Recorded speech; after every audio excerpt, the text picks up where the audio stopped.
Selamat pagi, Shalom jemaat yang diberkati Tuhan. Dengan penuh sukacita dan tetap semangat untuk merespon hari baru, siapkan hati. Memulai hari ini kita akan mendengar firman-Nya. Mari kita berdoa.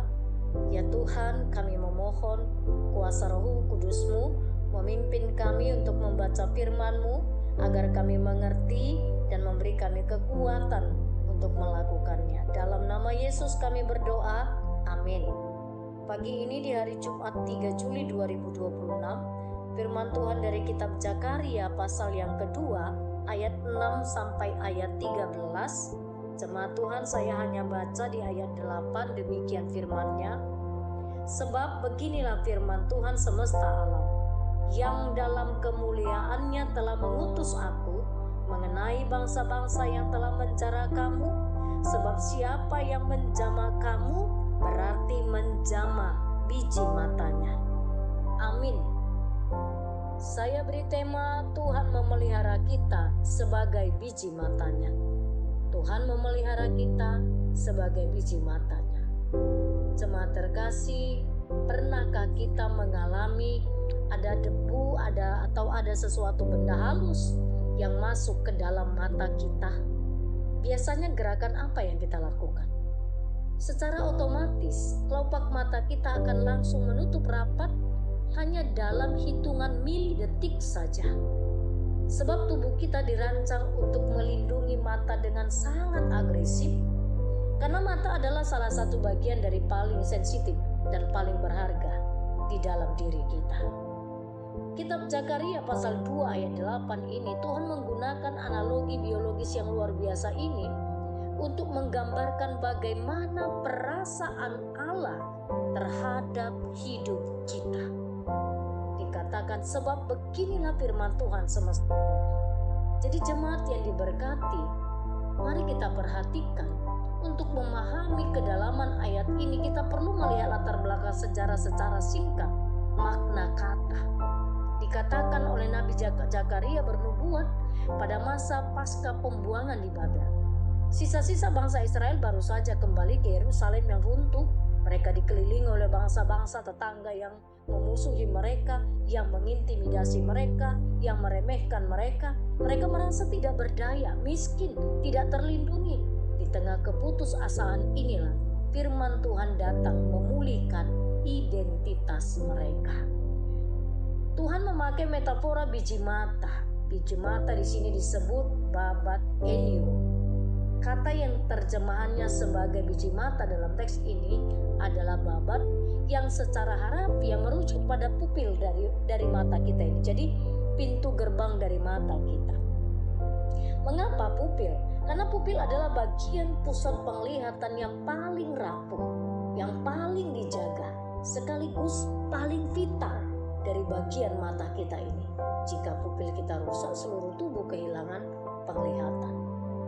Jadi Tuhan tidak mengatakan umatnya seperti tangannya atau seperti kakinya yang kuat, melainkan seperti biji matanya yang peka. Ini berarti sekecil apapun atau serapuh apapun kita di dunia ini, kita adalah bagian yang paling berharga di mata Tuhan. Yang kedua, kita belajar tentang siapa menyentuh kamu. Ada kalimat menyentuh di sini, jemaat Tuhan. Menyentuh diartikan dengan, dalam terjemahan aslinya adalah noga. Noga di sini bukan sekedar sentuhan lembut, melainkan sentuhan yang mengganggu, yang melukai, atau yang menyerang. Tuhan menegaskan hukum sebab akibat. Siapa yang mengusik umat Tuhan, mereka sedang menusuk mata Tuhan sendiri. Respon Tuhan terhadap musuh-musuh umatnya adalah respon yang defensif, yang seketika dan penuh murka. Jemaat yang diberkati, begitu besarnya kasih Allah bagi kita. Lewat firman ini, apa yang mau kita lakukan? Kita belajar tentang apa? Yang pertama, kita punya identitas. Identitas kita berharga di mata Tuhan. Dunia sering menilai harga diri kita berdasarkan produktivitas, berdasarkan kekayaan, berdasarkan status sosial. Ketika kita gagal, kita ditolak, kita merasa tidak berharga. Zakaria 2 ayat 8 ini membalikkan logika dunia ini. Tuhan memandang kita sebagai biji matanya. Yang kedua, ada sebuah perlindungan Allah yang sangat sempurna. Sentuhannya membawa sebuah konsekuensi. Jika saat ini kita sedang mengalami ketidakadilan, intimidasi, disakiti orang lain karena iman kita atau karena kebenaran yang kita pegang, ingatlah Tuhan tidak tinggal diam. Rasa sakit yang kita rasakan menggetarkan hati Tuhan terlebih dahulu. Kita tidak perlu membalas dendam dengan kekuatan kita sendiri, karena itu bukan bagian kita. Yang ketiga, jemaat Tuhan, karena kita berharga. Yang ketiga, kita punya panggilan untuk menjaga kekudusan hidup kita. Jika kita adalah biji matanya, maka hidup kita membawa representasi daripada nama Tuhan. Representasi dari nama Tuhan sebagai umat yang ditempatkan di dunia ini. Representasi nama Tuhan ada pada kita di dunia kerja, dalam keluarga, di dunia pendidikan, dimanapun Tuhan menempatkan kita. Bagaimana kita menjaga hidup kita? Apakah kita berjalan selaras dengan kehendak Tuhan? Jemaat yang diberkati, ada tanggung jawab sebagai orang yang berharga. Mari menjaga panggilan dengan menjaga kekudusan hidup kita. Amin. Kita berdoa. Kami bersyukur untuk firman-Mu yang sudah kami dengarkan pada pagi hari ini. Terpujilah Engkau. Betapa berharganya kami. Sesungguhnya kami, Tuhan pelihara seperti Kau memelihara biji mata. Tuhan, terima kasih. Sungguh kami bersyukur menjadi orang yang berharga di hadapan Tuhan. Sekalipun dunia kadang mungkin meremehkan kami, karena dunia menilai kami berdasarkan apa yang kami miliki. Tapi hari ini kami diingatkan, sekalipun dunia menolak kami berharga di mata Tuhan.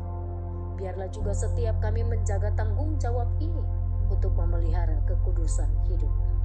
Segala aktivitas kami satu hari ini kami serahkan kepada-Mu. Tuhan memberkati kami, bahkan setiap yang kami pikirkan dan yang dikerjakan tangan kami, bahkan seluruh jemaat, Engkau membuatnya berhasil. Anak-anak kami sepanjang hari ini biarlah tetap ada di dalam pemeliharaan Tuhan, supaya anak-anak kami menjadi anak-anak yang sukses, anak-anak yang berkemenangan di dalam Engkau. Kami menaikkan syukur pagi ini salah seorang jemaat Tuhan berulang tahun. Ada Inang Ida Hotburu Panggabean, hari ini genap berusia 76 tahun. Kami bersyukur Tuhan bertambah usianya, usia 76 tahun. Berkatilah kesehatannya, berikan damai sejahtera-Mu, bertambahlah cinta kasih-Nya kepada Tuhan. Terima kasih Bapa, berkati pelayanan kami di GMI Kanaan Medan Selatan. Semua yang kami lakukan, biarlah untuk hormat dan kemuliaan bagi nama Tuhan. Kalau pada pagi hari ini ada program PWMI dalam rangka kebersamaan dan persaudaraan, PWMI akan menikmati ciptaan Tuhan bersama-sama. Berkati perjalanan mereka sampai menuju Parapat.